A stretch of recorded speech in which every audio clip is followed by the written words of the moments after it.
से बचना पड़ेगा इस अवधि के दौरान। धन की हानि हो सकती है।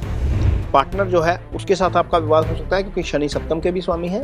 पार्टनर की हेल्थ को लेकर भी इशू हो सकता है। शत्रु आपके सक्रिय रह सकते हैं। साजिश का आप शिकार हो सकते हैं। स्वास्थ्य संबंधित परेशानियां आपको हो सकती हैं। मेरे YouTube पेज एस्ट्रो नरेश पर आपका स्वागत है। नमस्कार, मैं हूं नरेश कुमार। सबसे पहले उन दर्शकों का धन्यवाद जिन्होंने पेज को सब्सक्राइब किया है, पेज के वीडियोस को शेयर कर रहे हैं, लाइक कर रहे हैं और कमेंट बॉक्स में हमें अपनी राय भी लगातार भेज रहे हैं। दोस्तों, आज के वीडियो में बात करेंगे राहु के गोचर की। राहु और केतु का गोचर होगा 2025 में। ये गोचर होने जा रहा है 29 मई को। 29 मई को ट्रू राहु जो है वो राशि बदलेंगे और 25 नवंबर 2026 तक यह जो है वो सेम राशि में रहेंगे। यहाँ पर अभी फिलहाल राहु का गोचर जो है वो मीन राशि में हो रहा है, ये कुंभ राशि में आ जाएंगे। राहु अपने इस गोचर के दौरान पूर्व भाद्रपद नक्षत्र में गोचर करेंगे, शतभिषा नक्षत्र में गोचर करेंगे और धनिष्ठा नक्षत्र में गोचर करेंगे। तो राहु और केतु काम कैसे करते हैं, सबसे पहले ये जानते हैं, फिर वीडियो में आगे बताएंगे कि आपके ऊपर इसका प्रभाव कैसा रहेगा। तो प्लेट के पीछे आप देख सकते हैं, स्क्रीन के पीछे आप जो प्लेट लगी हुई है, यहाँ पर हमने बताया है कि राहु और केतु काम कैसे करते हैं। दरअसल ये दोनों ही छाया ग्रह हैं, इनका फिजिकल एग्जिस्टेंस नहीं है। समुद्र मंथन वाली कहानी आप सबने शायद सुनी होगी। स्वर भानु का जो राक्षस था वो अमृतपान के समय चीटिंग करके यानी कि छल करके वो अमृत पीने की कोशिश कर रहा था। उसका जो सर है वो काट दिया गया था और जो ऊपर वाला पार्ट होता है वो राहु कहलाता है, जो नीचे वाला पार्ट होता है बॉडी का उसको केतु कहा जाता है।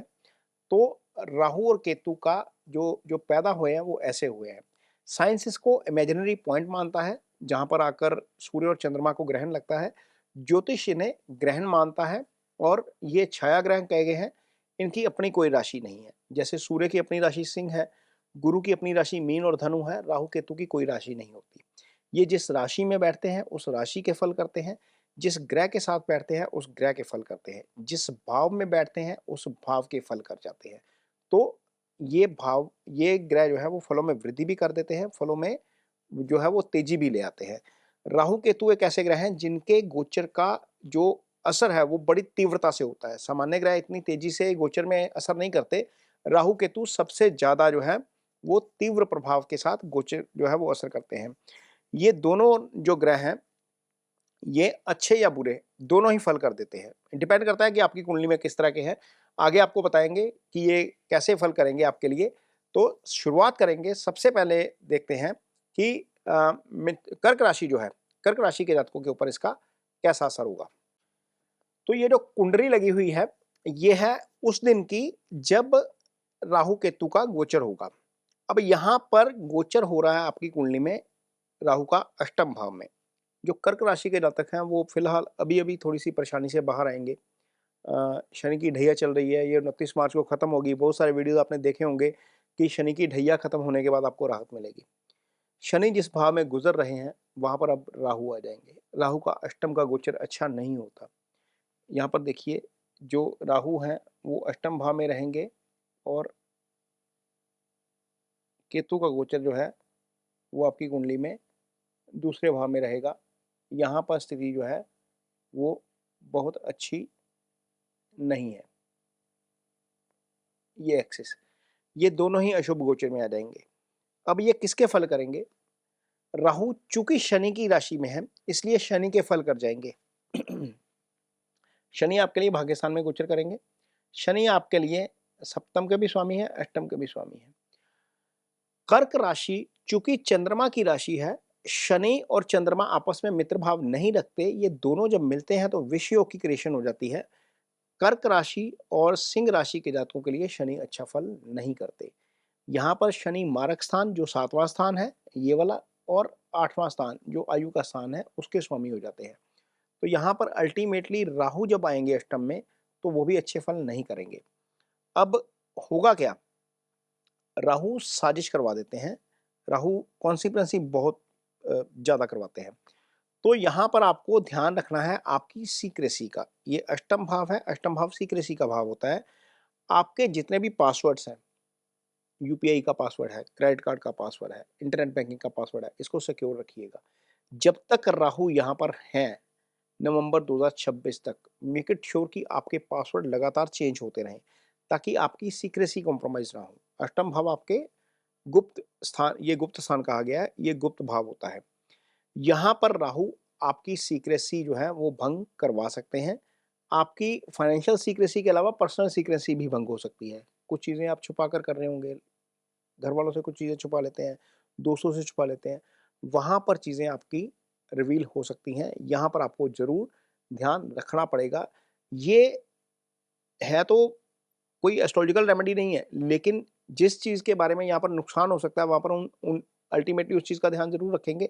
तो यहाँ पर राहु जब बैठेंगे, तो 12वें भाव को देखेंगे। हालाँकि गुरु भी यहीं पर रहेंगे और ये दोनों की आपस में दृष्टि संबंध बनेगा। ये भाव एक्टिव रहेगा आपका। लेकिन इसके बावजूद अपनी सीक्रेसी का ध्यान रखिएगा, गाड़ी धीमी चलाइएगा। अष्टम दुर्घटना का भाव होता है, सडन एक्सीडेंट का भाव होता है, सडन लाभ का भी भाव होता है। रिसर्च के स्टूडेंट्स को उसका फायदा भी हो सकता है, सडन अचानक से लाभ भी हो सकता है क्योंकि गुरु की दृष्टि है। लेकिन सीक्रेसी भी कॉम्प्रोमाइज हो सकती है, ये भी ध्यान रखने की जरूरत पड़ेगी। यहाँ पर गुरु की दृष्टि और राहु की दृष्टि इस भाव के ऊपर भी रहेगी, ये भाव एक्टिव हो जाएगा। तो मदर की हेल्थ का ये भाव होता है, ये सुख स्थान होता है, यहाँ से पीस ऑफ माइंड का विचार किया जाता है। इसलिए थोड़ा सा मेडिटेशन जरूर करिएगा। कर्क राशि के जातक थोड़े से ज़्यादा ओवर रिएक्ट करते हैं। कई बार हम देखते हैं कि छोटी सी बात के ऊपर ज़्यादा प्रतिक्रिया हो जाती है, तो वहाँ पर ये चीज़ें ज़रूर ध्यान में रखनी पड़ेंगी। कर्क राशि के जातकों को ओवर रिएक्शन से बचना पड़ेगा इस अवधि के दौरान। धन की हानि हो सकती है। आपका पार्टनर जो है उसके साथ आपका विवाद हो सकता है क्योंकि शनि सप्तम के भी स्वामी हैं। पार्टनर की हेल्थ को लेकर भी इशू हो सकता है। तो राहु की जो रेमेडीज आपने करनी है वो मैं आपको वीडियो में एंड में आपको बताऊंगा कि आपको कौन सी रेमेडीज जो है वो करनी है। शत्रु आपके सक्रिय रह सकते हैं, साजिश का आप शिकार हो सकते हैं, स्वास्थ्य संबंधित परेशानियां आपको हो सकती हैं। ये आपने देखा कि कैसे हमने आपको इसको एक्सप्लेन किया है। आगे और भी एक्सप्लेन करते हैं आपको कि किस तरीके से जो है वो ध्यान रखना है कर्क राशि के जातकों को इसका राहु के गोचर के दौरान। आगे देखिए, ये कर्क राशि के लिए हमने ये दूसरी प्लेट जो है ये आपके सामने है और यहाँ पर कर्क राशि के जो जातक है, यहाँ पर आपके सप्तम भाव के ऊपर राहु का गोचर जो है वो अशुभ होता है। भाइयों के साथ आपका विवाद हो सकता है और इसके अलावा लाइफ पार्टनर की हेल्थ को लेकर दिक्कत हो सकती है। ये चीज़ें जो हैं वो एक्सप्लेन ऑलरेडी हमने वीडियो में कर दी हैं। ये आपके समझाने के लिए, कुछ लोग वीडियो को नहीं सुन पाते हैं, तो विजुअली हमने कोशिश की है कि यदि आप वीडियो सुन नहीं पा रहे हैं तो भी आपको इसका जो है वो सार समझ जो है वो आ जाए। तो यहाँ पर आपके लिए ये चीज़ ध्यान में रखने वाली होगी। तो आप देख सकते हैं किन किन चीज़ों का ध्यान रखना है कर्क राशि के जातकों को। एक तो स्क्रीन के ऊपर है आपके सामने, अष्टम भाव का राहु का गोचर आपके लिए शुभ नहीं है। जातकों की सीक्रेसी लीक हो सकती है। गाड़ी चलाते वक्त सावधानी जरूर रखनी है। दूसरे भाव का केतु का गोचर भी जो है वो शुभ नहीं होता। अब यहाँ पर अचानक से धन हानि हो सकती है क्योंकि ये भाव जो होता है ये धन का भाव होता है, इसलिए इस चीज़ का खास तौर पर ध्यान रखना चाहिए।